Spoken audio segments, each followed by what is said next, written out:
Boa noite, gente. Vamos começar. Como eu até tinha avisado a doutora Bragueta, considerando a chuva, a gente conhece Sorocaba, o trânsito não anda, ninguém quer sair de casa, né? Fica todo mundo acolchoado na coberta. Então, em função disso, eu agradeço a presença dos que puderam vir aqui, né, prestigiar o nosso evento, o primeiro evento, a primeira semana jurídica de mediação e arbitragem, ou efetivamente de Sorocaba. Eu quero abrir esse espaço primeiro para agradecer os nossos patrocinadores, os amigos da CIS Contabilidade, os nossos amigos do Centro Acadêmico Rubino de Oliveira, os amigos da Brasil Borges Direito Empresarial, que foi um dos escritórios que realizou o primeiro concurso cultural aqui da região, focado para estudantes de Direito, nossos amigos da OAB Votorantim, representado no ilustre Dr. Eduardo Munhoz, vice-presidente, agradeço a presença. Quero agradecer também à Associação Comercial, que nos recebeu, abriu esse espaço para a gente estar aqui hoje.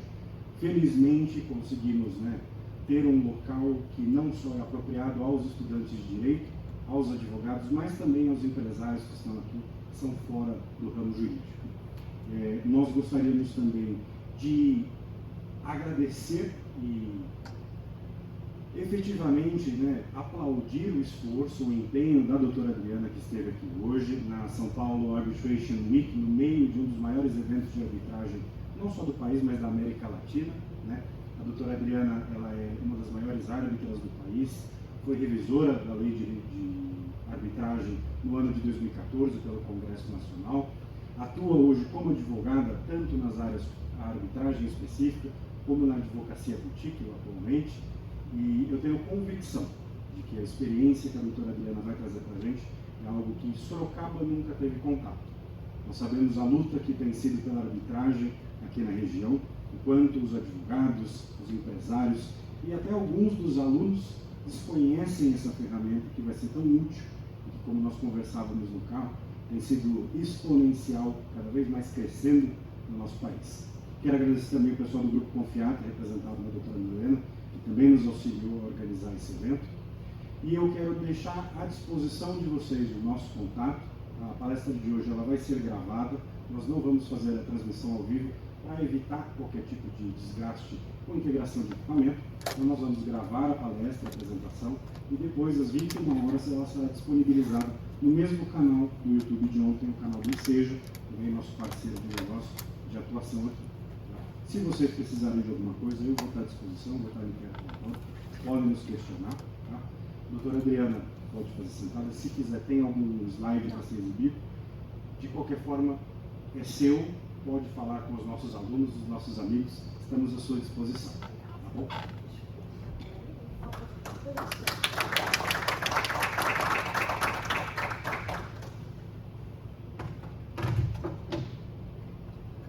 Obrigada, Enzo. Muito obrigada pelo convite. Obrigada à Associação Comercial de Sorocaba. Obrigada à presença de vocês.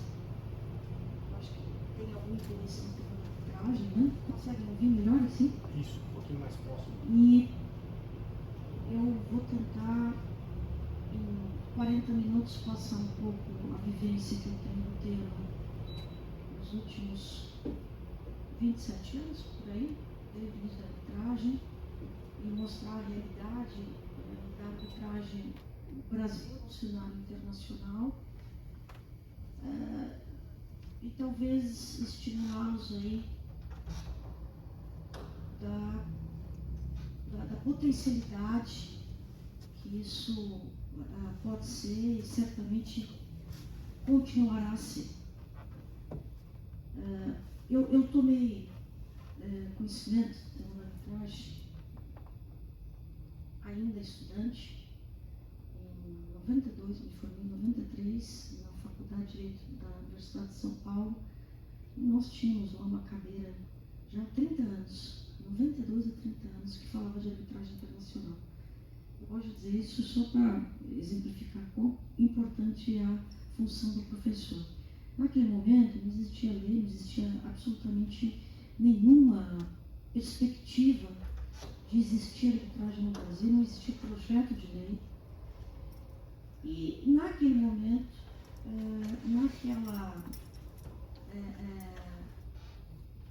na matéria específica, que era arbitragem internacional, eu fiquei absolutamente enfeitiçada, uma epífane, e percebi que naquele momento eu ia estudar aquilo academicamente. E se tivesse a chance na vida, um dia trabalhar com o tema da arbitragem. Não poderia imaginar, logo assim comecei a fazer o mestrado em 94, já sobre o tema da arbitragem, e eu não poderia imaginar, por exemplo, que 2 anos depois teríamos a lei e que 4 anos depois o boom da arbitragem seria o que hoje vou relatar a vocês e temos a pensar, né? Quais são os próximos 20 anos, o que podemos fazer nos próximos 20 anos. O Brasil, portanto, naquele momento, ele estava em absoluto ostracismo do tema da arbitragem. Não tínhamos a menor, o arcabouço jurídico era inexistente. Naquele momento existia o Código Civil Brasileiro, regulando alguns aspectos da arbitragem, e o Código de Processo Civil. E a cláusula arbitral não tinha validade. Ela não tinha, a gente diz, execução específica. Se você descumprisse uma cláusula arbitral, virava perdas e danos. É importante também a gente contextualizar que naquele momento a globalização já começava a acontecer. Começou na década de 80. Então, no início dos anos 90, 92, em diante, já havia um clamor para a gente tratar questões envolvendo, vou primeiro falar dos contratos internacionais, depois localizar a situação brasileira. Então, é uma conjunção de fatores, uma necessidade econômica, uma discrepância muito grande do Brasil no cenário internacional, de um grupo de juristas teve a ideia de fazer uma lei de arbitragem em 1992. Quem fez isso foi o Dr. Petrano Muniz, da Associação Comercial de Recife. Veja os senhores como uma associação, uma cidade que não era centro, né? Ele teve a ideia de fazer um projeto de lei apresentando o tema da arbitragem. Então, o vice-presidente Marco Maciel falou: olha, se você tiver um bom projeto de lei e apoiado pelo empresariado, eu levo isso para o Congresso. Aqui o tema, eu faço essa pequena reflexão para dizer que o Marco Maciel, naquele momento, ele só topou, a Associação Comercial do Recife, ela fez uma enquete com as empresas da região. A enquete naquele momento era: você gostaria de topar um sistema de solução de disputas mais moderno, mais rápido? Talvez o custo nominal seja um pouco maior do que você está acostumado, mas você gostaria de ter uma opção ao judiciário, ao monopólio judicial? E a resposta foi avassaladora, no sentido de que sim. Tenho certeza, se a cidade de Sorocaba começar com essa primeira pergunta, né, para suas empresas, a resposta será avassaladora em termos positivos.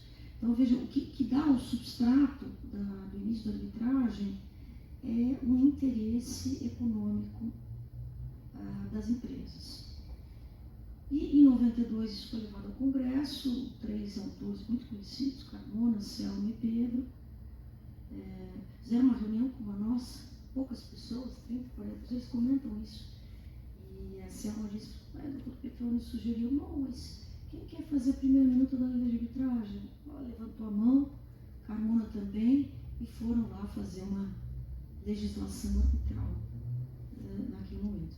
Evidentemente, o que já existia mundo afora era uma estrutura muito bem organizada, pelo que eles usaram a lei modelo que foi feita num dos organismos da ONU, a UNCITRAL, que é justamente uma lei que harmoniza os principais princípios da arbitragem Eles tomaram como base essa lei modelo, tomaram como base o principal tratado internacional, que é a Convenção de Nova York, feita em 58, e tomaram como base as legislações portuguesas e espanholas naquele momento. Então, a lei, quando veio, ela já estava muito boa, estava muito razoável. E o que aconteceu, quer dizer, já vinha, novamente, um mundo em globalização, uma necessidade do mercado brasileiro de metodologias adequadas. E, naquele momento, o primeiro fator que aconteceu, que foi um impeditivo, foi uma grande pedra no sapato, mas se tornou um facilitador, foi que assim que surgiu a lei de arbitragem em 96, o STF, naquele momento, tinha um procedimento para buscar o reconhecimento do laudo estrangeiro, e o ministro Sepúlveda Pertence e disse assim: peraí, antes de tudo, eu vou olhar a constitucionalidade da lei de arbitragem. Dizia ele que a lei violava a Constituição, o acesso à Constituição, artigo 5º, um dos incisos, lá, creio, 32. E esse procedimento ficou 4 anos no Supremo. Isso, por esse período, gerou uma insegurança muito grande, mas fato é, como vocês sabem, que a decisão foi, por maioria, naquele momento, mas dizendo pela absoluta constitucionalidade da lei de arbitragem. O que diz a Constituição é que a lei não pode excluir lesão ou ameaça de lesão do controle judicial, mas não as partes. As partes podem fazer. Né? E a partir daí, a partir daí dessa decisão, que era um incidente específico de homologação de sentença estrangeira, como ela já era uma decisão do Supremo, ela acabou tendo um efeito cascata inimaginável. Nós tínhamos a lei e já nós tínhamos em 4 anos, em vez dela começar em primeira instância, uma discussão que demoraria 10, 12 anos, a gente já tinha uma decisão do Supremo dizendo que a lei era constitucional.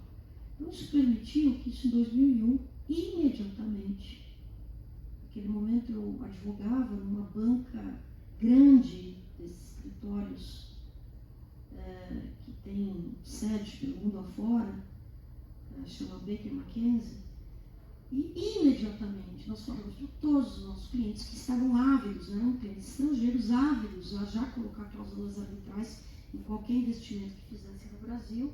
Nós falamos no D+1, está liberado para usar cláusula arbitral. Ela está, do ponto de vista normativo, ela está perfeita. E isso que aconteceu de fato, com essa decisão do Supremo, uma utilização muito grande. Logo em seguida, daquelas empresas que estavam represadas, as empresas, sobretudo as estrangeiras, que já estão acostumadas à arbitragem. E o mercado começou a se desenvolver paralelamente. Eu contava ao Enzo e ao Juan, na vinda para cá de São Paulo, eu quero crer que o mercado brasileiro já conta com cerca de 8.000 a 10.000 profissionais de direito que já trabalham ou parcialmente ou totalmente com arbitragem. Eu já trabalho totalmente com arbitragem no meu dia a dia há 15 anos. Eu sou quase a primeira geração, que eu vim logo depois dessa primeira lei, que eu tinha acabado de me formar, mas já tem um volume de atuação muito grande. Então nós começamos, o tripé, eu diria, para o sucesso que nós encontramos, o tripé de sustentação é a lei, baseada na lei modelo da ONU, que nós temos. Em 2015, a revisão com que eu tive a honra de participar, a gente ajustou um ou outro ponto da lei modelo, da legislação brasileira, a assinatura de tratados internacionais. Em 2002, o Brasil ratificou essa convenção internacional, e aí o judiciário, que aplicasse a lei de arbitragem adequadamente. Porque um dos maiores princípios da arbitragem é a não intervenção. Então, o judiciário ele se obriga a não intervir. Se um procedimento cai na mão de um juiz, esse juiz deve extinguir o processo sem julgamento do mérito, existindo a cláusula compromissória. Então, os primeiros anos foram, claro, muitos desafios para mostrar aos juízes. Na verdade, nós empreendemos a comunidade arbitral com tanto advogados, quanto empresas, quanto judiciário, um imenso e contínuo diálogo daquele novo método, né, o que ele consistia. E foi muito interessante, digno de nota, de que, numa emenda constitucional, o controle dos laudos estrangeiros passou do STF para o STJ. E a partir daí a gente viu um grande interesse dos ministros do STJ de conhecerem profundamente o tema da arbitragem, porque eles entenderam que aquilo representava segurança jurídica para os negócios, representava a inserção do Brasil num ambiente de boa governança e, portanto, reduzir o custo do Brasil, né? Então, as decisões, eu participei muito e ainda participo das associações que envolvem os juristas de arbitragem. Nós fomos acompanhando passo a passo o desenvolvimento da jurisprudência arbitral ao longo desses anos. Então, as primeiras grandes discussões eram essas: a inconstitucionalidade da lei. O Supremo veio com essa decisão, resolveu a questão. As outras discussões eram: bom, o juiz pode intervir antes de proferir o laudo? Não. Como é que faz com a cautelar? O juiz pode dar cautelar ou não? Superamos todas essas questões e, consistentemente, nós fomos fazendo, naquela época, juntamente com a Fundação Getúlio Vargas, estudos muito aprofundados da jurisprudência, e para empreender esse diálogo, para falar: olha, isso aqui foi muito bem, talvez nessa decisão tenha uma atecnicidade aqui ou não. Fato é que 27 anos depois nós saímos da situação de não utilizar a arbitragem, zero de utilização, e hoje nós somos o segundo maior país do mundo a utilizar a arbitragem. É um fenômeno interessante que mostra a pujança econômica, mas ele tem que ser olhado também numa perspectiva doméstica, né? Nós não tínhamos dúvida que, existindo esse arcabouço jurídico adequado, existindo um judiciário conhecedor da importância da arbitragem para o comércio internacional e local, ela iria se difundir do jeito que aconteceu. O que nós não imaginávamos naquele momento é que a arbitragem doméstica explodiria. Quer dizer, contratos domésticos. E talvez para a região aqui de vocês seja a questão de maior interesse. Então, nós vimos que no ambiente internacional, a arbitragem tem vantagens evidentes, né? Se eu estou fazendo um negócio com um chinês, eu representando uma empresa brasileira, eu não vou querer me submeter ao judiciário chinês, e o chinês, vice-versa, não vai querer se submeter ao judiciário brasileiro. A mesma coisa que, se for com um americano, eu não vou querer que o meu cliente se submeta ao judiciário americano, e vice-versa.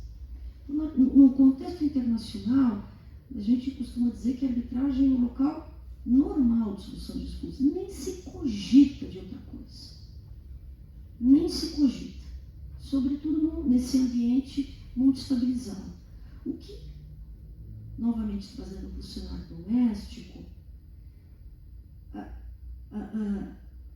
juntou-se a fome e a vontade de comer, o que eu quero dizer com isso? Juntou-se o surgimento de uma ferramenta altamente eficiente, ou com a potencialidade de ser altamente eficiente, com uma crise judiciária muito grande. 100 milhões, ou mais de 100 milhões de processos atolados no judiciário.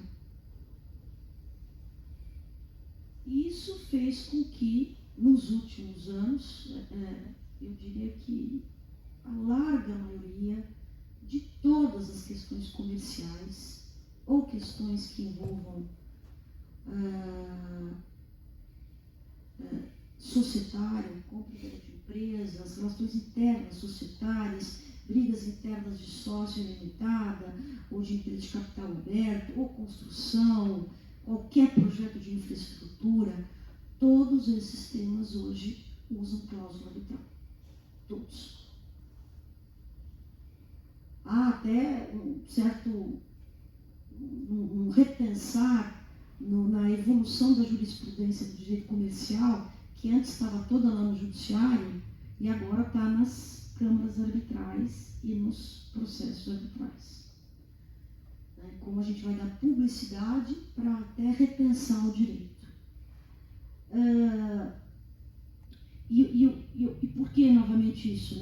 Não somente esse volume total de 100 milhões de causas dos levantamentos do CNJ, mas a gente vê que um juiz de uma comarca, de uma cidade interior, tão próspera como Sorocaba, por exemplo, deve ter alguns milhares de casos na sua mesa. Então, é humanamente impossível que um juiz de direito, a melhor qualificação jurídica que ele tenha e a melhor das boas vontades, é impossível ele ter milhares de casos. Impossível ele dar vazão à qualidade, sobretudo nas questões comerciais, que o mercado precisa, que a dinâmica comercial exige. Quando a gente fala que um árbitro está hiperlotado, ele tem 40 casos. Não 9 mil. Ele tem 50 casos, 30. Vejam os senhores a diferença. Eu digo para todos, gente, qualquer, e até vou falar um pouquinho da expansão dos temas, que a nova arbitrabilidade, mas domesticamente, qualquer assunto, eu digo qualquer assunto que envolva hoje prova técnica, eu recomendo a todos os meus clientes que levem a arbitragem. Por duas questões. Primeiro, a minha advoguei muito no contencioso e em alguns rincões do Brasil. Tinha muita preocupação, como todos os senhores como advogados, de perícias, às vezes, não completamente sob os princípios adequados éticos. Todos nós temos histórias para contar sobre isso. Milhares. Cliente que já recebia citação, já tinha sumido alguns milhões da sua conta, já estava na conta do autor, e era um juiz de uma comarca. Quantos e quantos casos? Então, o judiciário, além disso, quer dizer, isso é um aspecto, uma potencialidade de uma irregularidade. Evidentemente não são todos os casos, mas pode acontecer, e a gente tem história todos nós temos histórias como advogados para contar. E o mais difícil é muito difícil você provar isso, ou falar com o juiz, você deve trocar esse perito, porque aqui talvez tenha alguma irregularidade. A outra vertente da arbitragem envolvendo uma perícia, por exemplo, é a disponibilidade. O procedimento arbitral, que absolutamente fluido, absolutamente aberto para que a gente escolha a melhor forma de fazer possível, ele permite que nós passemos uma semana ouvindo um perito. Permite que nós consigamos discutir os critérios. Bom, alguém saiu de uma empresa, tem direito à apuração de haveres. Qual é o critério que vai ser analisado? O tribunal arbitral vai olhar os critérios daquela prova detidamente. Seria ideal se os nossos juízes pudessem fazer isso. A gente vê que a realidade é que um juiz não tem condição hábil, muitas vezes ele se fia num perito e não tem condição hábil de passar uma tarde inteira inquirindo esse perito para falar, olha, aqui eu quero um ajuste no critério tal, porque aqui no assistente técnico de uma parte tem um ponto técnico importante. Então, todos esses litígios, todas as questões de construção, são milhares de pleitos, todas as questões de avaliação, elas encontraram na arbitragem uma melhor qualidade.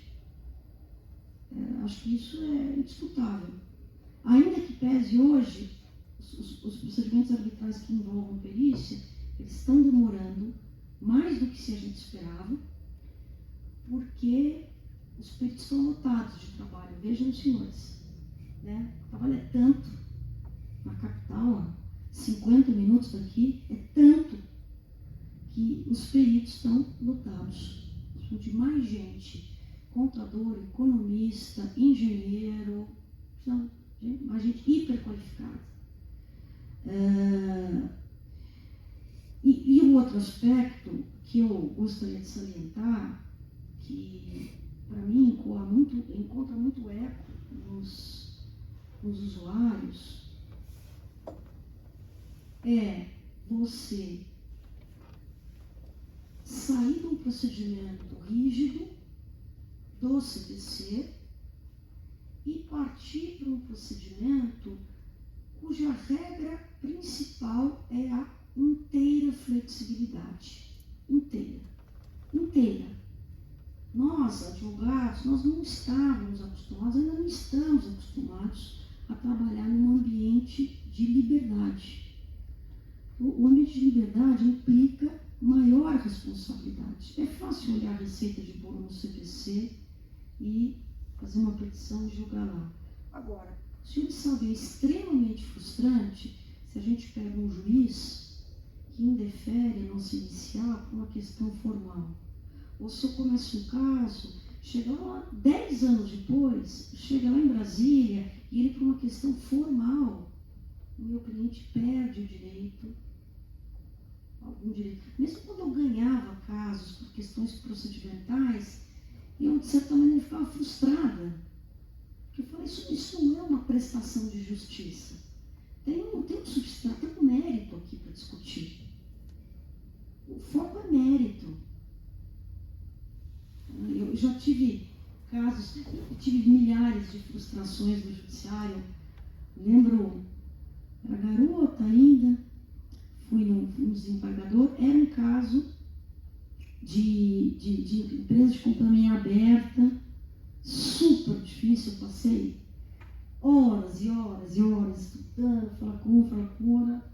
Chego lá para falar com o relator desembargador, o senhor muito preparado, estava lá à beira da aposentadoria. E ele me recebeu muito bem, e ele falou assim, eu contei todo o caso, os minutos regulamentares. Aí ele vira para mim e fala assim, doutora, muito interessante esse caso. Agora eu vou dizer para a senhora, eu não entendo nada de economia. Sabe de uma coisa? Não tem ninguém que pode me ajudar. E eu vou ter que julgar o caso da senhora.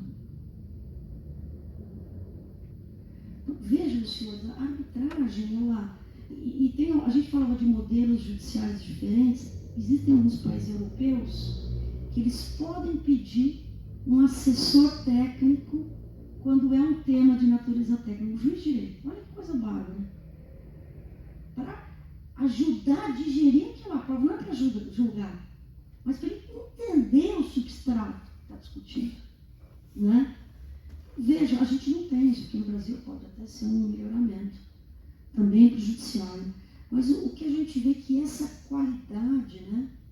Essa qualidade na produção da prova do processo, e pode ser, tem um colega meu, que agora, ele, um caso muito grande, esses dias ele me falou, sabe o que eu vou fazer numa obra? Nós vamos fazer os 3 árbitros, uma vistoria de helicóptero. Nós vamos lá olhar exatamente o que está acontecendo. E é isso, né? Tem poucos casos. Ele está disponível integralmente para aquele litígio. E ele está disponível a ouvir as partes da forma que as partes decidirem. Novamente eu diria da flexibilidade, e a flexibilidade tem o paralelo da responsabilidade, que é aprender, trabalhar, não só no sistema jurídico que a gente está acostumado do foro central, mas um sistema jurídico muito diferente. Muitas vezes assemelhado ao que a gente vê nos filmes norte-americanos. É uma forma de advogar diferente. É uma forma de advogar que a gente não tem restrições. Fala assim, bom, como é que eu melhor faço para provar para esse juiz de direito o que eu preciso? Vou passar um vídeo para ele. Por que não? Então, a realidade é que as empresas, evidentemente, a arbitragem tem seus limites, mas ela proporcionou às empresas uma utilização de um modo de solução de disputas mais dinâmico, mais adequado ao terceiro milênio. Então, realmente, a empresa sai de lá, muitas vezes, eu atualmente joguei muitos anos em arbitragem, hoje eu atuo preponderantemente como árbitra, e a minha obrigação, quero crer, que quando eu decido um caso, e nós como advogados também precisamos aprender a decidir, mas quando eu decido um caso, como eu advoguei muito na vida, a minha obrigação é mostrar para a parte que perdeu que absolutamente todos os argumentos por ela trazidos foram ponderados, profundamente. E aí ele tem aquele laudo e ele fala, eu tive o meu dia de justiça aí, my day in court. Eu fui ouvido. Ninguém pode garantir o que vai saber da cabeça de um julgador, de um adjudicador. Mas é um procedimento, inclusive, que implica em participação ativa da parte, do cliente. O cliente pode escolher o julgador. A partir do momento que nós, seja na qualidade de cliente, seja na qualidade de advogado, a gente pode escolher alguém que seja, sem dúvida, absolutamente neutro, mas com qualidade técnica para gerir aquele procedimento e para uma decisão fundamentada, eu também sou responsável pelo resultado. Eu falo isso com meus clientes, falava com meus clientes. Veja, não adianta reclamar também. Escolheu, nós participamos. Nós participamos desde o início. A arbitragem é um exercício de liberdades. É a liberdade de escolher a cláusula arbitral. É a liberdade de escolher a Câmara. É a liberdade de escolher o árbitro. É a liberdade de escolher o procedimento. Então, todas as partes são responsáveis. E quando você traz a parte para poder exercer essa liberdade, naturalmente é um sentimento de participação. Portanto, ela sente que o seu direito foi, vamos dizer assim, os seus argumentos foram ouvidos. Né? Eu acho que a gente, como advogado, é o que a gente pode pretender para os nossos clientes, e como parte também. Então, a verdade é que o que a gente pôde ver é um desenvolvimento muito grande para um volume de contratos domésticos, o que a gente pôde ver é agora uma descentralização, né? Claro que no início ainda São Paulo, antes eu comentava, São Paulo é uma das top 5 cidades, ou top 10 cidades do mundo, que mais tem procedimentos arbitrais, envolvendo partes brasileiras. Né? Então São Paulo se compara com Nova York, se compara com Paris, se compara com Singapura, Rio de Janeiro também vai muitíssimo bem. Mas o que a gente vê nos últimos anos, evidentemente que as questões vão se sofisticando, né? As dificuldades, né? Então, o controle do laudo arbitral. Evidentemente o judiciário faz o controle para evitar que haja uma violação de norma de ordem pública. O que é isso? O judiciário começa a ter questões muito mais sofisticadas para lidar, né? Conflito de competência entre câmaras arbitrais, arbitragem envolvendo empresa falida, série de questões. Grão menor que recebe direitos no contrato que tinha cláusula arbitral. Uma centena de questões altamente difíceis para serem tratadas. Mas o judiciário está indo muito bem. Então, eu dizia, né? O que eu posso dizer que eu sinto nos últimos 5 anos, eu diria, é que é uma expansão dos campos que estão usando a arbitragem. Por exemplo, um campo novo, muito forte, é o agronegócio, que começa a colocar nos seus contratos cláusulas arbitrais. É muito importante que nós, como advogados, consigamos passar ao nosso cliente a importância do Pacta Sunt Servanda e da importância do cliente de saber, de negociar bem os contratos, sabe? Eu acho que até a questão da arbitragem remete a essa nova advocacia, né? O árbitro, ele é muito mais propenso a aplicar o contrato, porque as partes tiveram a liberdade de escolher o que quiserem naquele momento, do que um juiz de direito que eventualmente pode ter um olhar mais protetivo. Quer dizer, como a gente está no âmbito dos direitos patrimoniais disponíveis, não pode ter arbitragem fora dos direitos patrimoniais disponíveis. São direitos que nós podemos, inclusive, renunciar. Veja, a gente pode modular esses direitos no contrato de uma forma muito ampla, inclusive modular a forma de solução de disputas. Então, agronegócio telecomunicação, infraestrutura, construção, corporate issues, todas as questões comerciais, build-to-suit, distribuição, todos os temas geralmente vão para arbitragem, mas o que a gente vê hoje é talvez uma reflexão, eu diria mais. Quero crer que o sucesso da arbitragem, ele desencadeou uma mudança cultural importante da constatação que o judiciário não tem mais monopólio de dizer o direito. A partir daí, o pensamento de todos nós, ele muda. Porque antes a gente ia para a faculdade e só tinha essa opção. Hoje a gente vai na faculdade e fala, olha, tem essa, tem a arbitragem, e como o pensamento mudou, vamos dizer, o judiciário não é mais detentor do monopólio, ele abre um espectro de outras ideias e outras metodologias de solução de litígio que serão altamente importantes para os nossos empresários.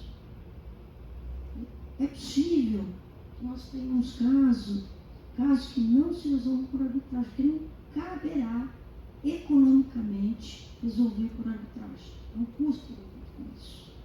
Né? Por outro lado, a mediação está vindo a galope. A gente vai olhar a experiência americana, de multiportas, existem tantas outras metodologias a serem exploradas. O que, na verdade, acho que também mudou essa chave, né? Que estava lá no modo único do judiciário, falou, olha, como eu não tenho mais a obrigatoriedade desse modo único, eu estando no campo dos direitos patrimoniais disponíveis, eu posso criar modelos próprios a partir daí.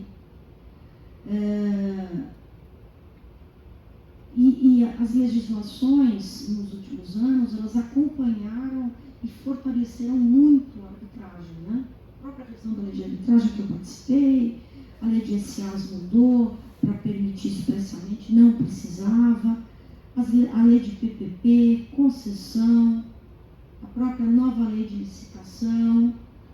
Então, nós vemos que é um estímulo à utilização, não só de arbitragem, mas como de métodos alternativos de solução.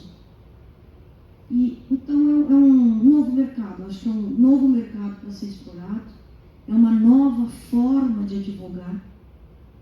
Eu acho que é um advogado solucionador de problemas, né? O seu cliente vai ficar... seu cliente, ele não quer mais que você seja um mantenedor de uma ação judicial em curso, ainda que você ganhe 10 anos depois. O elemento tempo é definidor para resolver os problemas. Então, seu cliente vai querer resolver com rapidez. Às vezes, eu ouço de alguns clientes falando assim, às vezes eu me incomodo de perder, inclusive no caso de arbitragem. Eu preciso tirar aquilo do meu balanço. Eu preciso resolver. Eu não posso gastar energia com litígio. Meu objeto social não é fomentar litígio. Meu objeto social é vender sapato. Meu objeto social é fazer parede. O litígio é custoso. Então, essa, eu acho que a mensagem que eu gostaria inicialmente de dizer para vocês, de que o Brasil virou, eu trouxe muitos e muitos estrangeiros para palestrar o Brasil. Eu viajei já dezenas de vezes pelo mundo afora. A comunidade brasileira passou a ser altamente respeitada na comunidade internacional.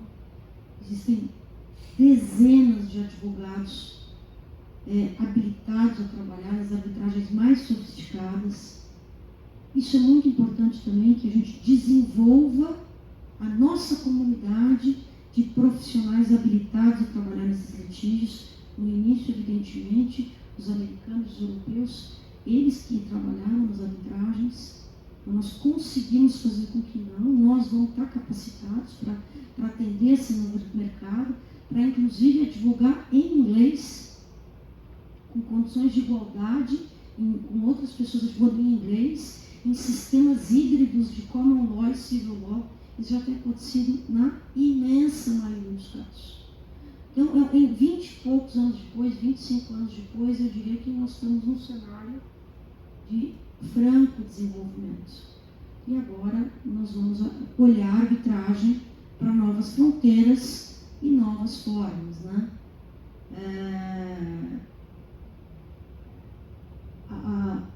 Como tudo, nas grandes evoluções do direito, como todos os temas de direito, nós precisamos ter sempre cuidado, né? Hoje a gente vê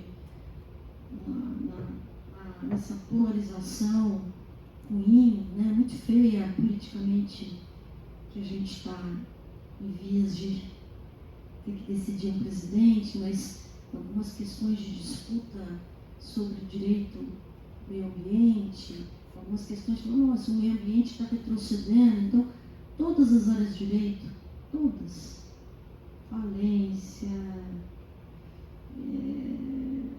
Código Civil, Código Comercial, ambiental, trabalhista, todas elas precisam de constante apoio da comunidade para que elas se mantenham no trilho. Hoje também há casos, o Enzo me perguntava, há casos, um outro caso tormentoso de arbitragem, porque basicamente casos muito grandes em que a parte que perdeu, ela não ficou satisfeita com a arbitragem. Isso acontece também, porque é um procedimento adjudicatório, né? Então também isso é importante, quer dizer, quando nós ajudarmos o nosso cliente, ou sentarmos com o nosso cliente, e ele escolher a arbitragem e tentar estar muito ciente do que aquilo representa. Porque é one shot. Né? Decidiu-se o litígio, não tem recurso. Você tem um controle da regularidade formal do laudo, tão somente. A sentença tem o mesmo efeito de uma sentença proferida uma decisão proferida pelo STF. Tem coisa julgada imediatamente, pode executar. Então, a minha mensagem, e aí eu fico aberta a eventuais questionamentos, é trazer uma realidade já concretizada de São Paulo, Belo Horizonte, Rio de Janeiro, Porto Alegre, uma utilização de uma metodologia moderna, diferente, acho que acessível. O Brasil, além de utilizar largamente a arbitragem, as faculdades de direito do Brasil afora, inclusive de Manaus, Paraná, Recife, estão participando dos multis, né, das simulações nacionais e internacionais de arbitragem. Então, uma geração de novos advogados que estarão aptos a advogar nesse novo sistema, né? Ele precisa ter mais habilidades, que não é só a habilidade de ir para o contencioso, é a habilidade de olhar o negócio do cliente, né? Eu vejo muito além, né? De resolver aquele problema pontualmente para que o negócio do cliente siga, para trabalhar com outras culturas, uma diversidade, para trabalhar em ambientes de diversidade, inclusive de árbitros com outros backgrounds. Esse é o novo advogado. Tem muito mercado de trabalho, muita coisa a fazer e muita coisa a desenvolver. É isso que eu queria trazer a vocês. Muito obrigada.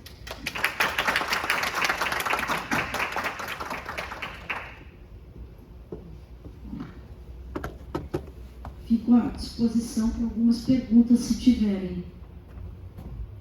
Primeiro, agradecer a doutora Adriana, excelente exposição. Caso alguém tenha dúvida, só me falar que eu levo o microfone até vocês, tá? Particularmente, como alguém que tem, até junto com a doutora Milena, que também está aqui, tem atuado, tem montado e estruturado também esses eventos, essa competição, essa tentativa dos GUTs aqui em Sorocaba, eu quero fazer um convite formal até para a próxima presidente do Centro Acadêmico de Sorocaba, para nós unirmos forças com isso, né? Vocês veem que é uma ferramenta que, além de ser extremamente útil, é uma liberdade, né, que nós não estamos acostumados a ver no mundo jurídico, né? Então, sintam-se à vontade, a doutora Adriana é extremamente receptiva, o que vocês tiverem de questionamentos podem fazer, eu vou encerrar a transmissão, então não tem problema nenhum, ninguém precisa ficar com vergonha de aparecer, tá bom? Fiquem à vontade. Se a doutora quiser sentar também, fica à vontade. Pode fazer.